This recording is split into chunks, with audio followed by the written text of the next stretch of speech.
Este ejercicio que estamos viendo aquí, como lo habíamos visto en clases pasadas, es un sistema simplemente presentando lo que es la estática del cálculo y algo de resistencia de materiales para poder pasar ya después a diseño mecánico.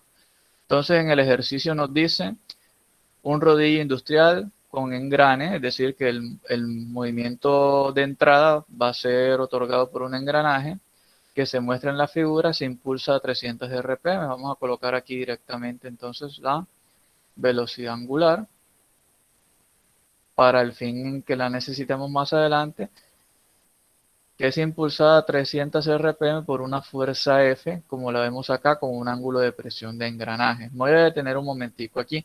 Resulta que cuando estamos dando diseño mecánico 2, la temática, o diseño de máquinas 2, dependiendo de cómo se llame en el pénsul, tendremos aquí un engranaje.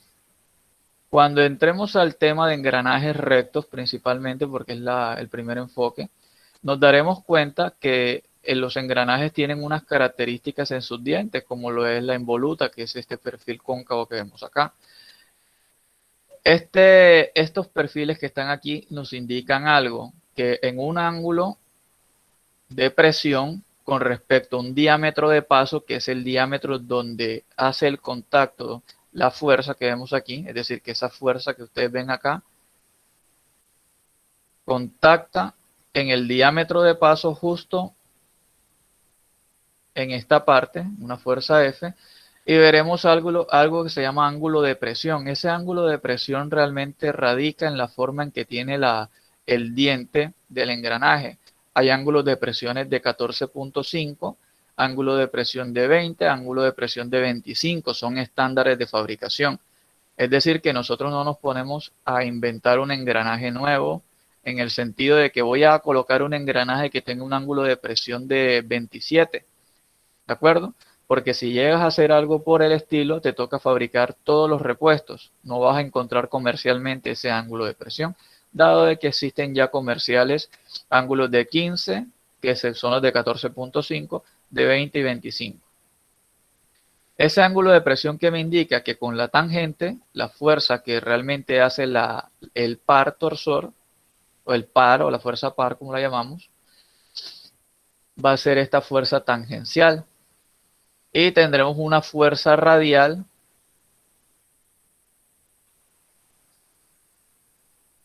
hacia el centro ¿cómo podemos decir eso? Hacia el centro del engranaje. ¿Por qué esta fuerza radial y por qué estas fuerzas tangenciales son importantes en el capítulo de engranajes rectos? Resulta de que este diente que está acá puede sufrir flexión. Entonces debemos ver a cuánta capacidad soporta ese diente. Esto que estoy hablando aquí no tiene nada que ver con el ejercicio, sin embargo lo vamos a ver más adelante. Es decir, que aquí miramos de manera general cómo una fuerza externa mueve un mecanismo para que haga una acción, y ya después nos vamos a enfocar en el componente de máquina. De eso se trata diseño mecánico 2.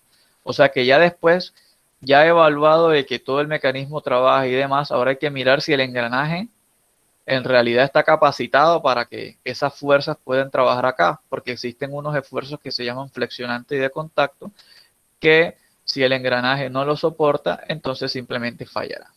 Entonces quería recordarles eso, o no recordarles, sino irles avisando de que esto lo vamos a ver más adelante. Entonces este ángulo de presión que está aquí me separa una fuerza tangente y una radial. Esta radial va a estar enfocada en el eje Y y esta fuerza tangencial va a estar enfocada en el eje Z. Entonces nos dice que actúa sobre un círculo de paso, que es el diámetro de paso que les hablé. Vamos a ponerle aquí diámetro de paso, que sería este. Ese diámetro aquí sería radio de paso.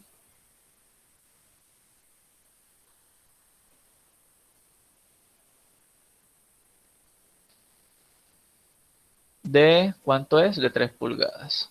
Voy a utilizar las pulgadas como in para no gastar tanto espacio.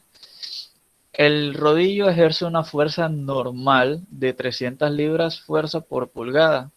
Esa fuerza normal dice que de longitud de rodillo sobre el material. Esa fuerza normal quiere decir que se apoya, ¿de acuerdo?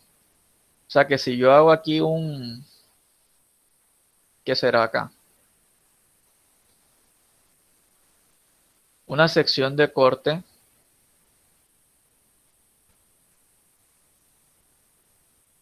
de acá del rodillo. ¿De acuerdo? Esa fuerza normal sería el apoyo que tiene el rodillo con el elemento que va pasando por debajo de él. Esa fuerza normal me están indicando que tiene un valor de 30 libras. Vamos a ponerlo acá. Libras fuerza por pulgada, es decir, una carga distribuida de apoyo. La longitud de rodillo sobre el material, El material pasa debajo del rodillo.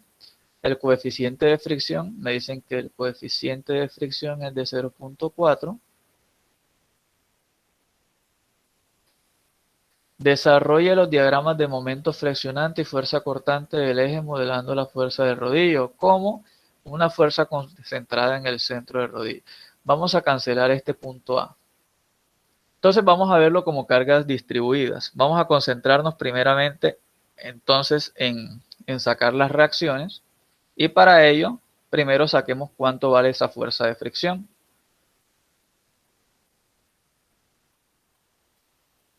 Esta fuerza de fricción va a valer lo que conocemos como el coeficiente de fricción por la fuerza normal. Y en este caso sería entonces decir 0.4, que es el coeficiente de fricción, multiplicado por 30 libras fuerza sobre pulgada y el número de pulgadas a la cual está aplicándose esa carga distribuida. En este caso, 8 pulgadas, la vemos aquí. ¿Me pueden colaborar con los cálculos algunos de ustedes? 96. Perfecto. 96 libras fuerza.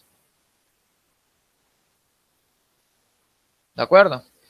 ¿Podemos sacar directamente el torque provocado por esta fuerza de fricción? Si vemos que esto tiene un radio de ¿cuánto? Tiene un diámetro de 4 pulgadas, el radio aquí será 2 pulgadas, ¿verdad? Entonces, 96 libras fuerza multiplicado por ese radio que van a ser 2 pulgadas, ¿me da cuánto? En este caso 192, ¿verdad? Este sería el torque producido por la fuerza de fricción. Y para que haya un equilibrio, entonces el torque en 1 debe ser igual al torque en B. ¿Estamos de acuerdo con eso? Para que haya un equilibrio, o si no, simplemente el elemento estaría generando una fricción en otro lado que no estaríamos tomando en cuenta para compensar el torque. Pero en este caso, como nada más tenemos estos dos accionamientos, el torque producido acá debe ser el mismo reactivo de esta zona. En este caso, los mismos 192 libras fuerza por pulgada. Y en la zona B, el torque estaría producido por la fuerza tangente,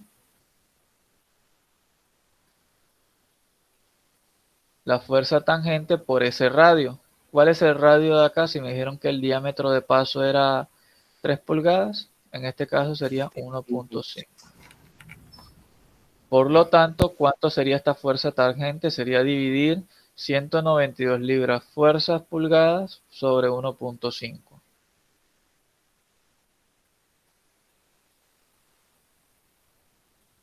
$128. Libras fuerzas, ¿cierto? Se van las pulgadas. Ok, y la fuerza tangencial nos lleva a la fuerza radial, ¿verdad? Porque tenemos un triángulo acá, alojado por una resultante. Entonces, con respecto a este ángulo de presión y teniendo la fuerza que está aquí abajo, que es una fuerza tangente, podemos saltar directamente a la fuerza radial. En este caso, tangente es lo que me dice, ¿verdad? Lo que me lleva a ello. Tangente de 20 grados debe ser igual a lo opuesto sobre adyacente. Por lo tanto, FR sería la multiplicación de tangente de 20 grados multiplicado por la fuerza de fuerza tangencial de 128 libras, fuerza. 46.58. 46.58 libras, fuerza. Ok, ya tenemos los elementos importantes, en este caso, las fuerzas. Tenemos la fuerza en Z y tenemos la fuerza en Y. Entonces yo acá en la siguiente página tengo el mismo esquema para no olvidarme de cómo estábamos trabajando.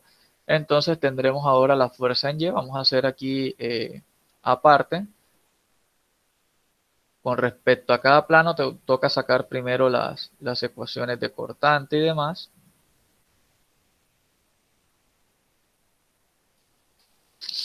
Entonces con respecto a Yx, voy a marcar aquí el punto 0, acá el punto B. Acá tendríamos una fuerza distribuida, ¿verdad? Alejada 1 3/4, o sea, 1,75. Y el punto A estaría aquí, alejado también 1,75.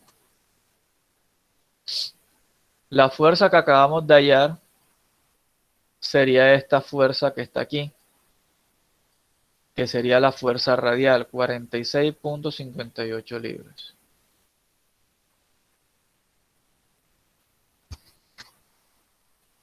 ¿De acuerdo?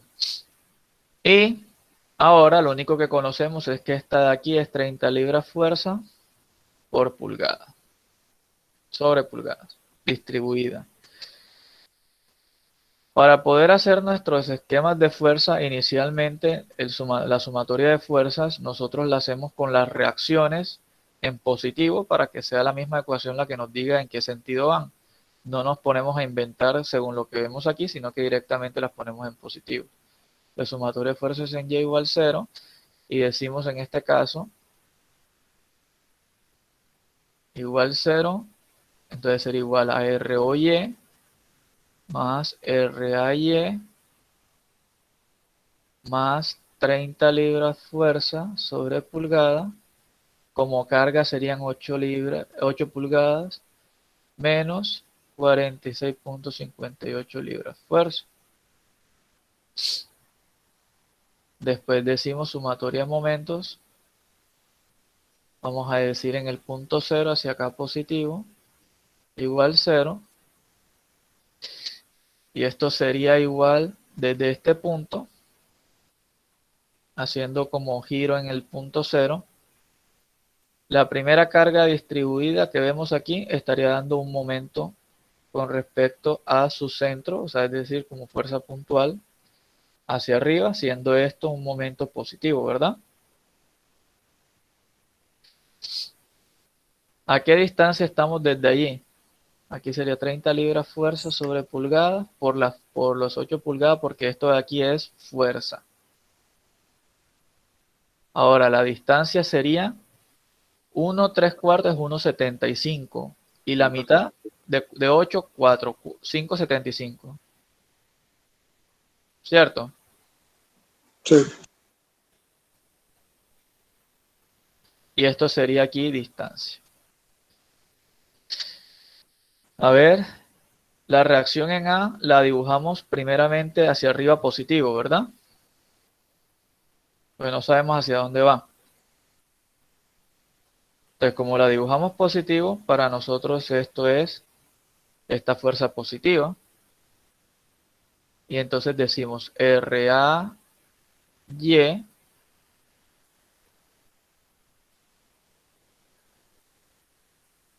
que multiplica 11,5. a 11. 11,5, sí, profe. Perfecto, gracias. Entonces serían 3,75 más 8. Perdón, 3,5 más 8, sí, 11,5. Y seguidamente vendría la correspondiente a B. Y ya sabemos que como B está acá hacia abajo, esto daría un momento hacia abajo negativo. Entonces menos, vamos a quitar esto, ya se sabe que esto es fuerza y distancia, menos 46.58 libras fuerza multiplicado por la 14. distancia que sería más 275, ¿sí? 14.25, ¿no? Exacto.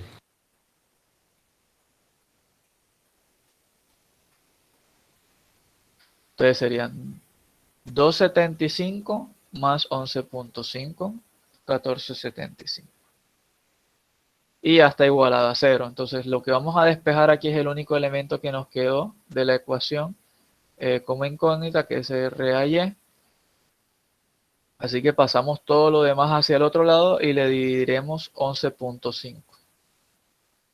No sé si lo hacen todo de un solo y me dan el resultado para no escribirlo, o lo escribo. No, profe, hay que ahorrar espacio ahí. Igual tengo bastantes placas para seguir.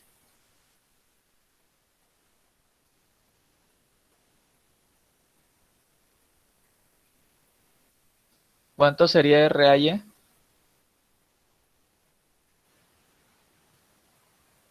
A mí me viene dando 62.28, no sé el resto. ¿En A mí me da positivo, igual. Eso en es lo que da. positivo o en negativo? Negativo. A mí me da negativo. O sea, tienen que coincidir el signo. Va hacia abajo. Ok, entonces es menos 62.28 .28. libras fuerza. Al darles negativo, quiere decir que la carga simplemente no iba hacia arriba como la expresamos acá, sino que en realidad va hacia abajo. ¿De acuerdo? Entonces ya sabemos que RAY va hacia abajo. Ahora, ROY, ¿cuánto sería? Si esto es menos 62, pasaría al otro lado positivo y lo demás se le... bueno, vamos a colocarlo aquí. Sería menos RAY menos 30 libras fuerza sobre pulgada por 8 más 46.50. 131,14. ¿Positivo o negativo? Hacia abajo también. Negativo. Entonces quiere decir que esta carga es hacia abajo.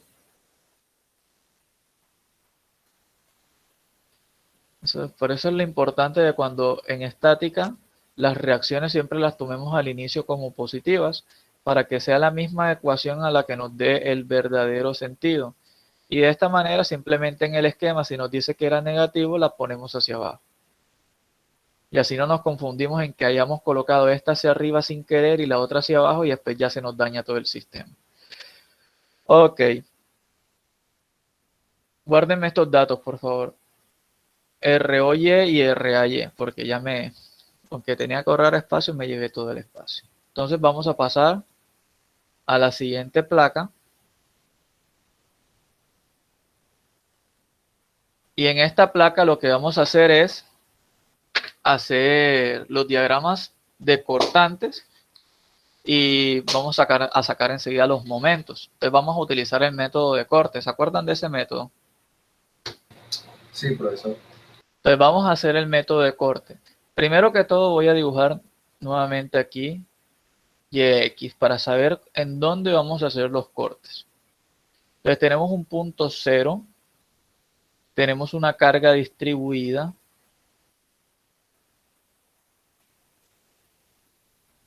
tenemos un punto A aquí y tenemos un punto B acá. Los cortes los vamos a hacer siempre antes de las cargas. Por ejemplo, aquí tengo antes de la carga distribuida un corte, aquí antes de finalizar la carga distribuida, aquí antes de la carga y aquí antes de la carga. O sea que ¿cuántos cortes tengo? 1, 2, 3, 4 cortes tengo que sacar. El primer corte, lo primero que definimos cuando vamos a hacer el método de corte es los intervalos. El intervalo va a ser desde 0, pasando por un X hasta 1,75, ¿verdad? Ese es el primer intervalo de corte. Y hacemos como si estuviésemos cortando el eje.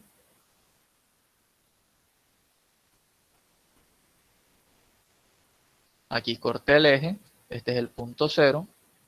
El punto 0 sabemos que tiene una fuerza hacia abajo, que la voy a montar aquí como ROY. Aquí aplicamos el corte, la vamos a llamar corte en 1 y el momento debe ser hacia arriba. Momento. Perfecto. Partiendo de eso, sacando directamente las ecuaciones de momento, entonces decimos, la sumatoria de momento debe coincidir en 0, entonces desde este punto, siempre desde el punto del corte vamos a medir hacia allá una distancia de x. Por lo tanto, desde este punto, desde el corte hacia acá, el momento que estamos viendo es en el sentido que marcamos positivo, y estamos viendo que sería R o Y multiplicado por una distancia completa de x, porque no sabemos hasta dónde va el corte.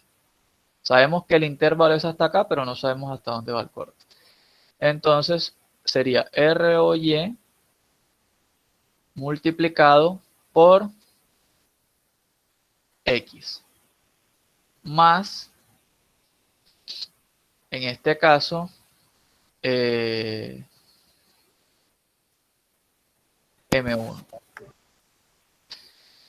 Por tanto, M1, bueno, no voy a marcarle aquí R o Y porque después se me van a confundir. ¿Cuánto era la carga? 131.140. 131.14 era, 100 libras. Ok.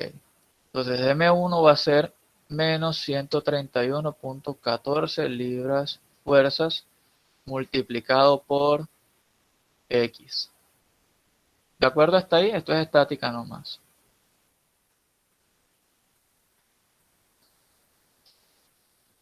El cortante lógicamente va a ser la misma fuerza. O sea, el mismo valor de 131.14. Ok. Vamos a sacar entonces la siguiente sección de corte. La siguiente sección de corte nuevamente desde 0 y vamos a cortar antecito de la carga distribuida.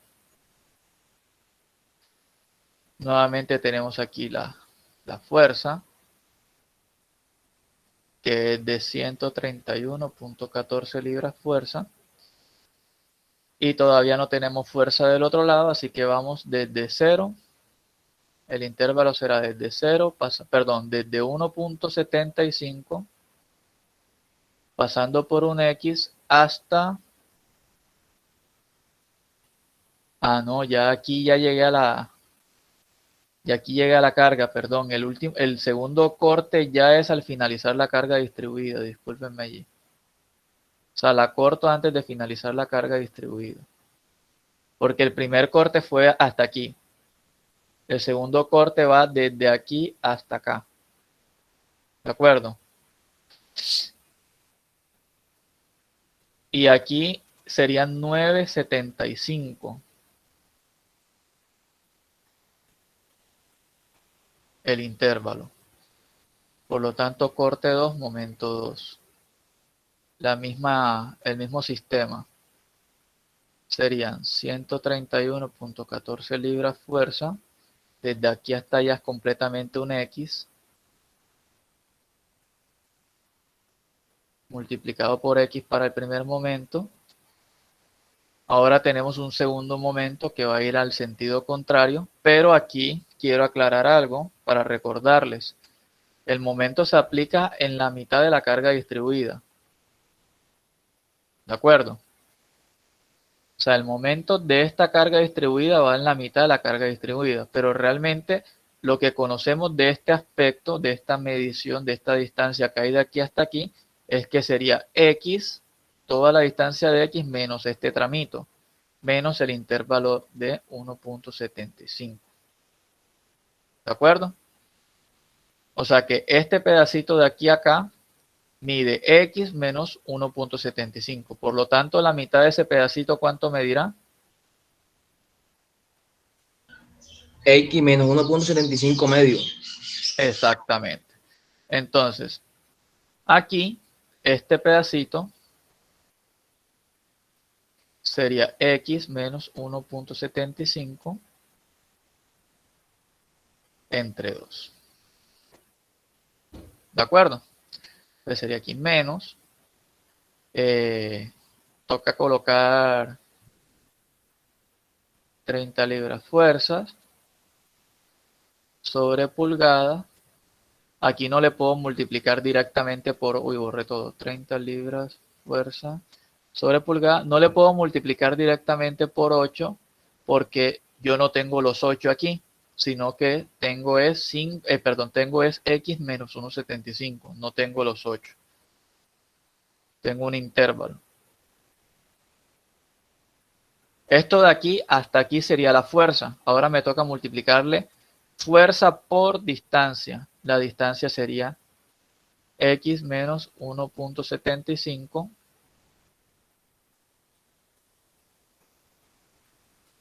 Todo esto sobre 2. Esta sería la distancia. Se me borró la línea, ¿verdad?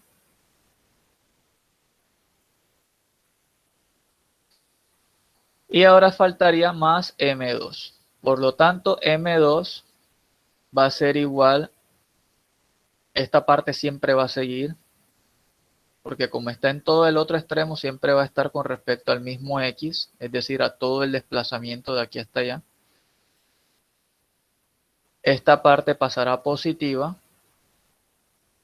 Y puedo simplificarlo un poco. Este 2 que está aquí le puedo dividir acá el 30. 30 entre 2 serían 15 libras fuerza. Así que me quito el 2 sobre pulgadas que multiplica.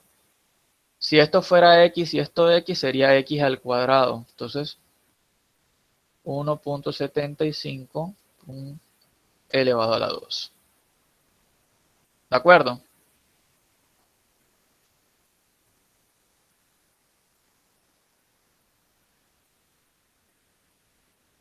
¿Estamos de acuerdo hasta allí? Ok, digamos que sí.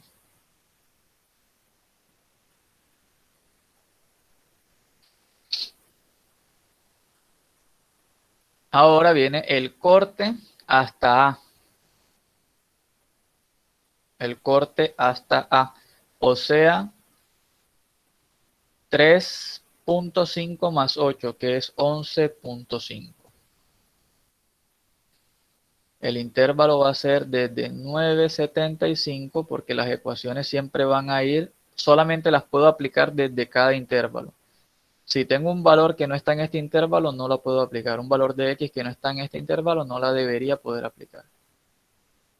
11,5. Y aquí tendríamos nuevamente la fuerza de 131,14 libras fuerza.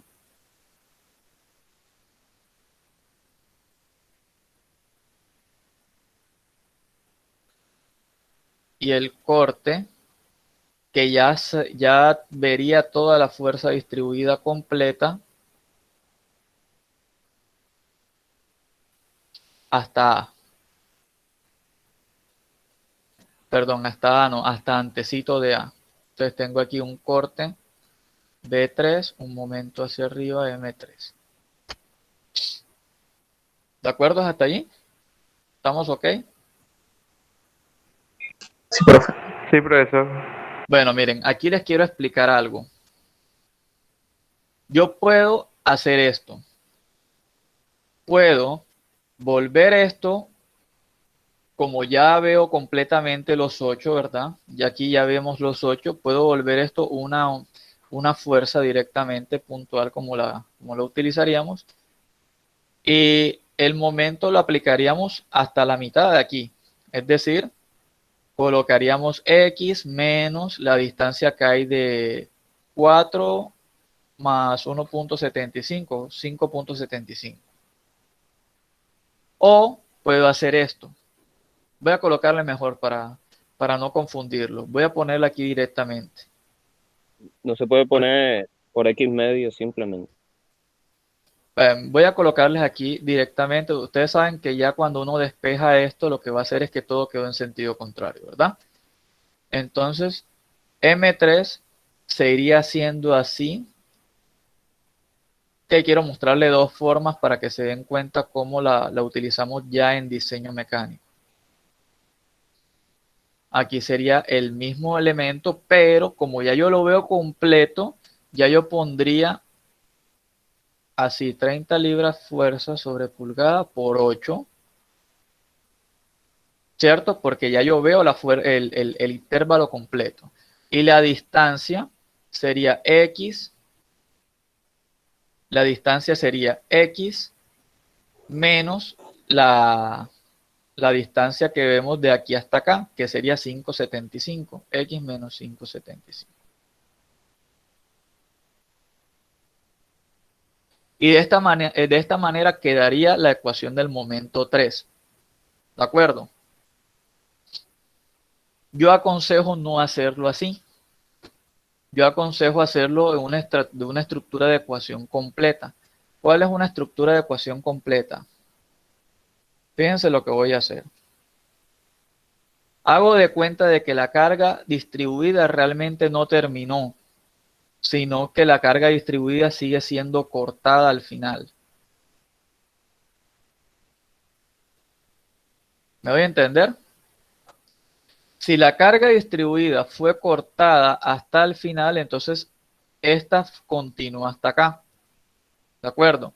Si yo dejo la ecuación tal y cual la vemos aquí arriba, voy a escribirla nuevamente. Sin culminar, ojo, faltaría algo adicional. Esto es para facilitar lo que es el cálculo.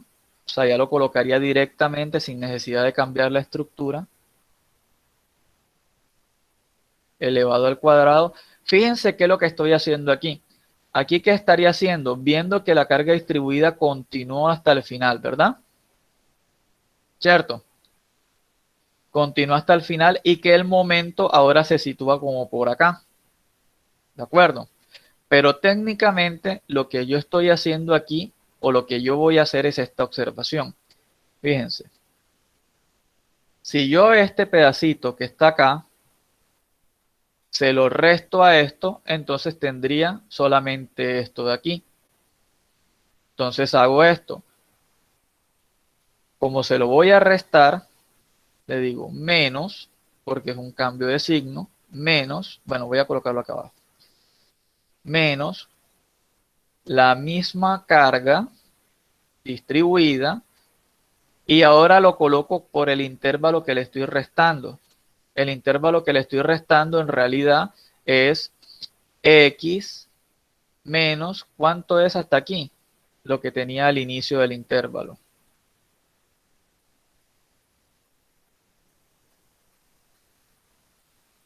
Y lo elevo al cuadrado.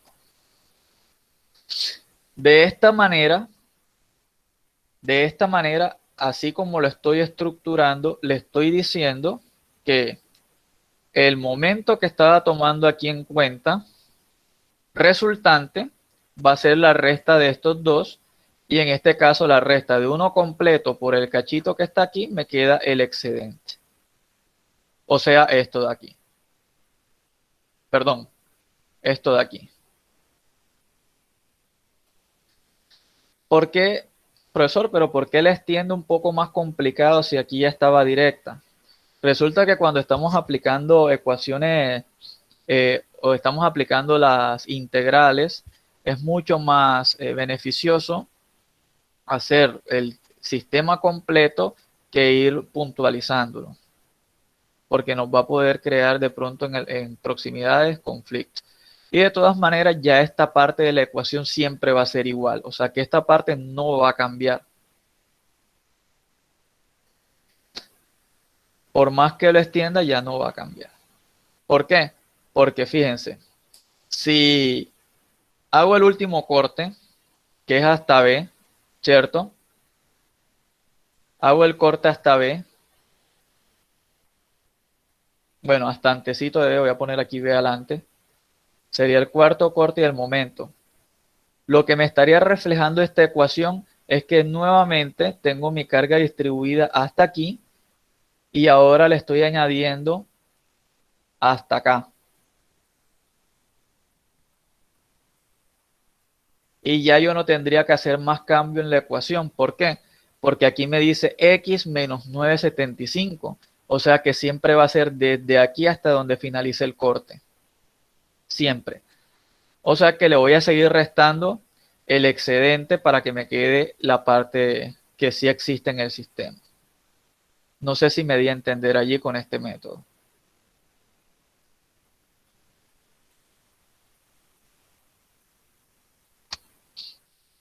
¿Alguno? Conteste. Bueno, falta el último corte, vamos a hacerlo. ¿De acuerdo? Profe, Entonces, ¿sí? Dígame. Este último corte lo voy a hacer directo.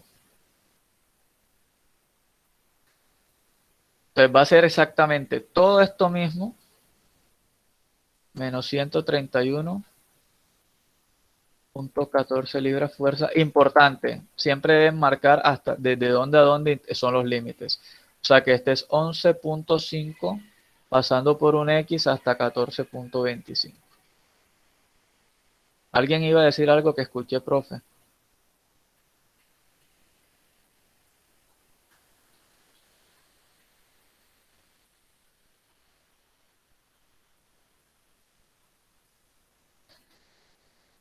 Nadie.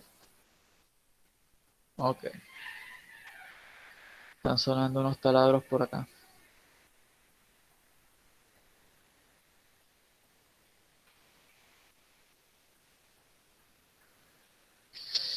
De acuerdo. Hasta ahí sería esta parte.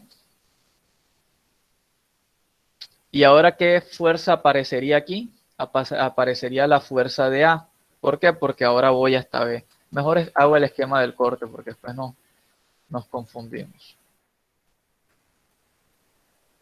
En el esquema del corte sigo teniendo la fuerza de 0, la carga distribuida hasta aquí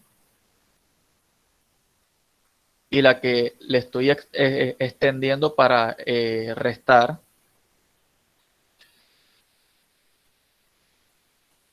Esta que está aquí es la que yo le estoy extendiendo para restar. ¿De acuerdo?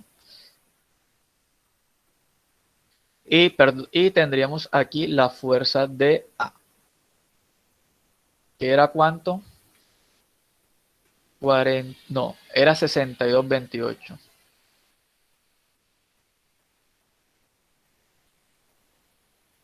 Y esto es 131.14 libras fuerza. Listo. Entonces aquí esta fuerza está haciendo un momento hacia abajo, o sea positivo, pero al pasarlo al otro lado sería negativo. Menos, en este caso la fuerza que serían 62.28 libras fuerza. Recuerden que yo el X siempre lo veo desde acá, desde el corte. Corte 4 y momento hacia arriba 4. Ok. Esto es X, los intervalos ya están puestos. Y esta sería la multiplicación por lo que habría de X menos 11.5.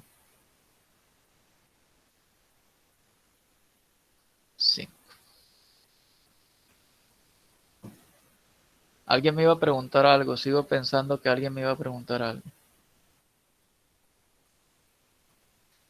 Aún los confunde esto.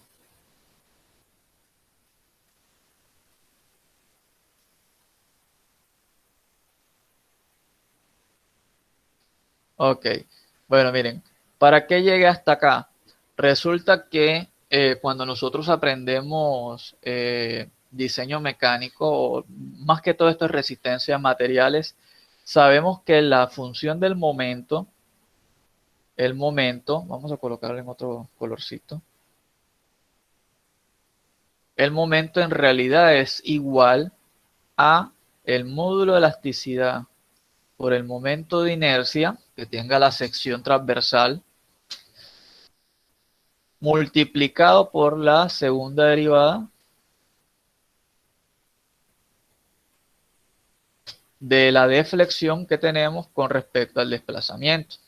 Integral a esto, cuando lo integro una vez realmente tendría m de dx y de este lado cuando lo integro lo que hago es eliminarle una derivada y nos quedaría d de y sobre d de x, lo que es la deflexión sobre la derivada de la distancia, el desplazamiento.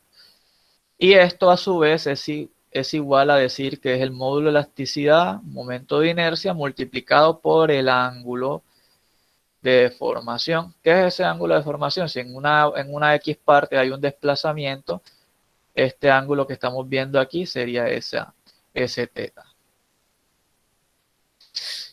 Y si le saco una segunda derivada, perdón, una segunda integral, tendríamos simplemente la deflexión, que sería y directamente.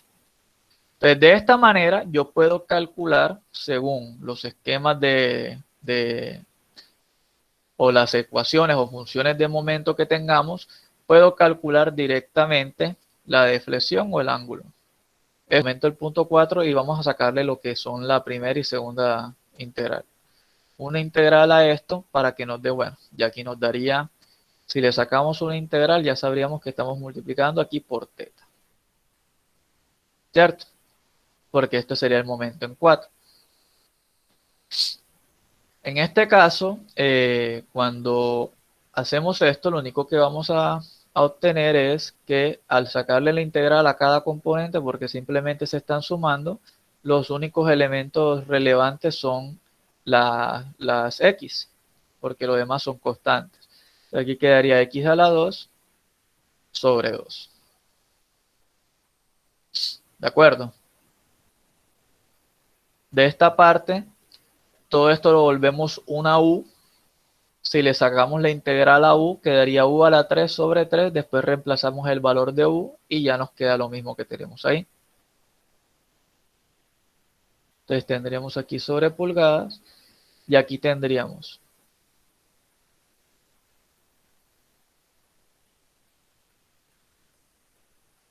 a la 3 sobre 3. Y aquí de igual manera lo mismo, que por eso les digo que es más fácil hacerlo de esta manera porque ya nada más es repetir. Y aquí entonces sería C1 por X y aquí C2. ¿De acuerdo? Una de las maneras que tenemos más fácil para encontrar los valores de estas constantes es el reflejo de todas estas ecuaciones que están aquí. ¿Por qué es el reflejo de todas estas ecuaciones? Porque resulta de que todas estas ecuaciones solamente son aplicables hasta su, ¿cómo le podemos llamar a eso? Hacia sus intervalos. Y por ejemplo, si el punto 0, ¿lo ven? El punto 0 está empotrado. ¿Será que yo puedo hacer deformación o deflexión en el punto 0 hacia abajo? No, porque está apoyado. No, ¿verdad? Entonces, si yo utilizase el intervalo de 0x hasta 1.75, debo saber qué intervalo utilizar porque cada ecuación es para cada intervalo. Si coloco este intervalo, solamente puedo usar esta ecuación. Si coloco este intervalo, solamente esta y así consecutivamente. Entonces, ¿qué pasa? Para este intervalo, cuando x vale 0, ¿cuánto vale y? 0, ¿verdad? ¿Están de acuerdo con eso? Cuando utilizo este intervalo, cuando x vale 0, la deflexión vale 0 porque yo no puedo deflectar este punto. Si hubiera utilizado el punto A, también pasa lo mismo, ¿verdad? Y el punto A, ¿en qué intervalo aparece? De estos de aquí. Hasta 11.5, ¿lo ven? Entonces, si yo utilizo el DA hasta el punto A, cuando X vale 11.5, por ejemplo aquí, cuando X vale 11.5, ¿cuánto vale Y? 0. Entonces, tengo dos intervalos con sus ecuaciones para poder buscar cada una de las constantes. O sea, yo debo utilizarlas a mi conveniencia. Entonces, ¿en cuál creen ustedes que sea más fácil encontrar esas constantes?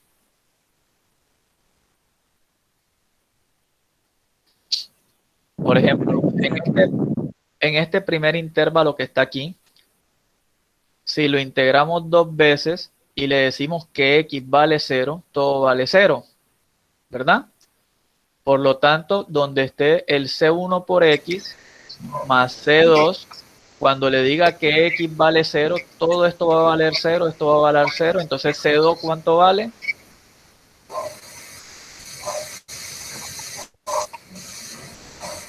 Ya la embarré, ya borré la línea. Exactamente. X va a valer, C2 va a valer 0. Entonces ya sabemos que C2 como constante de integración tiene un valor de 0. Y de igual manera podemos buscar, alguien dejó un micrófono abierto. De igual manera podemos buscar el valor de C1. ¿Ya cerraron el micrófono? Sí. ¿Dónde creen que podemos buscar el valor de C1?